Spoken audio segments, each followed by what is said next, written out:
Hello everyone, welcome back to Magnet Brains. My name is CS Payal Popli और इस video में हम पढ़ने जा रहे हैं ऑनलाइन ट्रांजैक्शन का हमारा second step which is placing an order. See basically last video में हमने देखा कि कभी भी आपको ऑनलाइन कोई चीज़ परचेज करनी रहती है तो आपको सबसे पहले रजिस्ट्रेशन करना पड़ता है। कहाँ पे? उस पर्टिकुलर साइट पे जाके या उस पर्टिकुलर एप्लीकेशन में जाके जहाँ से भी आप ई कॉमर्स के ज़रिए कोई ना कोई आइटम ऑनलाइन ऑर्डर कर रहे हैं। पिछले वाले वीडियो में हमने एग्जाम्पल देखा था किसका? अमेजन का।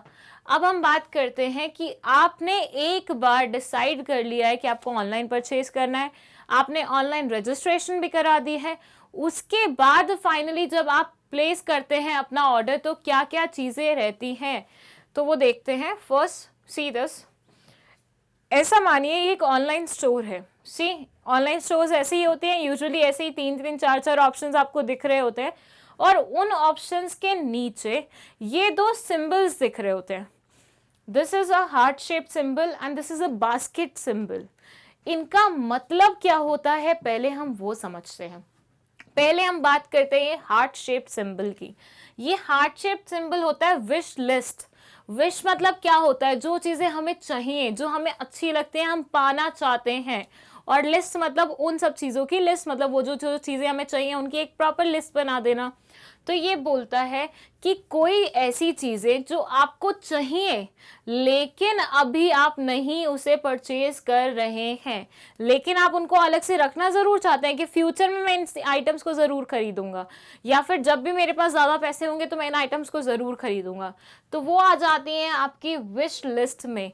मतलब बेसिकली ये आइटम्स मुझे चाहिए तो हैं, मुझे पसंद भी बहुत आई, लेकिन मैं अभी एट प्रेजेंट नहीं कर रहा हूँ क्या परचेज। ऐसी बहुत सारी आइटम्स होती हैं। फोर से अभी गर्मी चल रही है, ठीक है, पर आप ऑनलाइन सर्फिंग कर रहे थे और आपको जैकेट दिख गई बहुत प्यारी सी, कौन सी सर्दी में इस्तेमाल होने वाली, बट क्या आप उन्हें अभी परचेज करोगे? नहीं, you will wait for the winter season ना, तभी आप उन सब चीज़ों को परचेज करोगे। तो अभी फिलहाल आप उसे विश लिस्ट में डाल के रख लोगे सो दैट फ्यूचर डेट पे जब आपके दिमाग में आए कि हाँ मुझे वो जैकेट खरीदनी थी तो आपको बार बार पूरा एरिया देखना ना पड़े, दोबारा से पूरा स्क्रॉल ना करना पड़े, आपके पास कहीं ना कहीं शॉर्ट लिस्टेड वे में वो हो आइटम्स। तो ये होता है हमारा क्या? Wish list. अब सेकेंड हम आता है ये बास्केट वाला ऑप्शन, बास्केट वाला सिंबल। ये क्या बोलता है? जब हम किसी मॉल में कोई आइटम परचेज करने जाते हैं तो घुसते ही वो लोग हमें क्या देते हैं? एक या तो बास्केट दे देते हैं या फिर मूविंग बास्केट दे देते हैं, यही होता है। तो ये उसी का ही इम्प्रेशन है और उसमें हम क्या डालते हैं? अपनी वो आइटम्स जो हम खरीदना चाहते हैं। तो इस बास्केट में भी आप वही आइटम्स डालते हो जो आप खरीदना चाहते हो। इसे बोला जाता है कार्ट या फिर शॉपिंग कार्ट। मतलब बेसिकली वो सारी आइटम्स आप इसमें डालोगे जो आपको खरीदनी है। जैसे कि हम मॉल में गए, मुझे शैम्पू खरीदना था, मुझे टाल खरीदने थे, मुझे वॉचेस खरीदनी थी, मुझे रिंग्स खरीदनी थी, मैंने सारी आइटम्स ली और क्या किया? अपने कार्ट में डाल लिया, अपनी बास्केट में डाल लिया और लाके फाइनली काउंटर पे रख दिया कि मुझे ये सारी आइटम्स चाहिए। तो अब ऑनलाइन तो ऐसा कोई कार्ट होगा नहीं, तो उन्होंने ऑनलाइन एक इम्प्रेशन बना दिया है कार्ट का जो कि इस सिंबल का रहता है और इसमें आप वो सारी आइटम्स डाल सकते हैं जो भी आप परचेज करना चाहते हैं। सो विश लिस्ट में आप वो आइटम्स डालते हैं जो आप खरीदना तो चाहते हैं लेकिन अभी नहीं खरीद रहे हैं, और कार्ट में आप वो सारी आइटम्स डालते हैं जो आप खरीदना भी चाह रहे थे और आप अभी खरीद भी रहे हो। एक बार वो सारी आइटम्स कार्ट में डल जाती हैं उसके बाद आप क्या करते हैं? आप करते हैं चेक आउट। मतलब बेसिकली आप अपनी ट्रांजैक्शन को खत्म करना चाह रहे हैं। आपने कार्ट में ऐड कर लिया, फाइनल कर लिया आइटम, उसके बाद आपने क्या किया? उसको चेकआउट की तरफ डाल दिया कि अब मैं इससे निकलना चाह रहा हूं। जब भी आप चेकआउट करोगे आपको पेमेंट के ऑप्शंस आएंगे। उन पेमेंट्स में से आपको एक पर्टिकुलर पेमेंट ऑप्शन सेलेक्ट करना पड़ेगा, अपना एड्रेस डालना पड़ेगा और फाइनली आपका ऑर्डर क्या हो जाएगा? प्लेस हो जाएगा विद अ बटन जिसको आपको क्लिक करना पड़ेगा जिस पे लिखा होता है प्लेस ऑर्डर। सो बेसिकली क्या हुआ? स्टार्टिंग में पूरी ऑनलाइन स्टोर में से आपने कुछ चीजें पिक की, कुछ अभी के लिए की, कुछ फ्यूचर के लिए की। अभी के लिए जो करोगे वो कार्ट में डाल दोगे, जो फ्यूचर के लिए करोगे वो विश लिस्ट में डाल दोगे।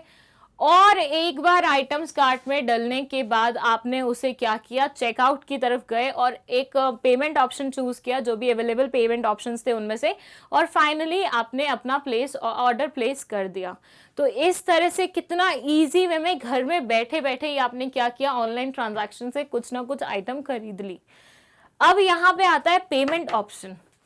पेमेंट ऑप्शन के लिए आपको मेरी नेक्स्ट वीडियो देखनी पड़ेगी, क्योंकि उसमें हम डिटेल्ड में बात करेंगे कि पेमेंट ऑप्शन कौन कौन से अवेलेबल रहते हैं when it comes to online sites, जो कि डे बाय डे इंक्रीज भी हो रहे हैं। विद दैट कुछ एडिशनल बेनिफिट्स के साथ भी आते हैं, बिकॉज समटाइम्स आपने ये ऑफर्स देखे होंगे, अगर आप HDFC का कार्ड यूज करेंगे तो आपको इतना % डिस्काउंट, अगर आप ICICI का क्रेडिट कार्ड इस्तेमाल करेंगे तो आपको इतना % डिस्काउंट। तो वो सब चीजें क्या होती हैं वो हम अपनी नेक्स्ट वीडियो में कवर करेंगे। अभी के लिए इतना काफी है कि हम ये समझे कि ऑर्डर कैसे प्लेस किया जाता है, जिसकी प्रोसेस बहुत ही ज्यादा सिंपल है। और ये कॉन्सेप्ट्स ऐसी हैं जो आप डे टू डे लाइफ पे शायद एक्चुअली प्रैक्टिस भी कर रहे होंगे। आप शायद अपने ऑर्डर्स खुद प्लेस करते होंगे, ऑनलाइन बहुत सारी परचेजेस करते होंगे, तो आपके लिए प्लस पॉइंट ये है कि आप अपनी एक्सपीरियंसेस लिख सकते हैं उसमें। और जब भी इंसान अपने एक्सपीरियंसेस लिखता है तो वो ज़्यादा ही मार्क्स फेच करते हैं, बिकॉज इससे समझ में आता है that you have practical knowledge of that particular thing. तो अपनी जितनी भी अपने एक्सपीरियंसेस हैं उनको ज़रूर लिखिएगा। विद दैट अगर आपको नोट्स चाहिए इस चैप्टर की तो magnetbrains.com पे जाके आप नोट्स ले सकते हैं, उसका लिंक डिस्क्रिप्शन बॉक्स में लिखा हुआ है। और अगर आपके पास हमारे लिए कोई सजेशन हो या कोई डाउट हो तो आप वो कमेंट सेक्शन में हमसे पूछ सकते हैं। Will be waiting for you to comment on that particular thing, and plus हम उसका रिप्लाई भी जल्दी से जल्दी करने की कोशिश करेंगे। Thank you so much.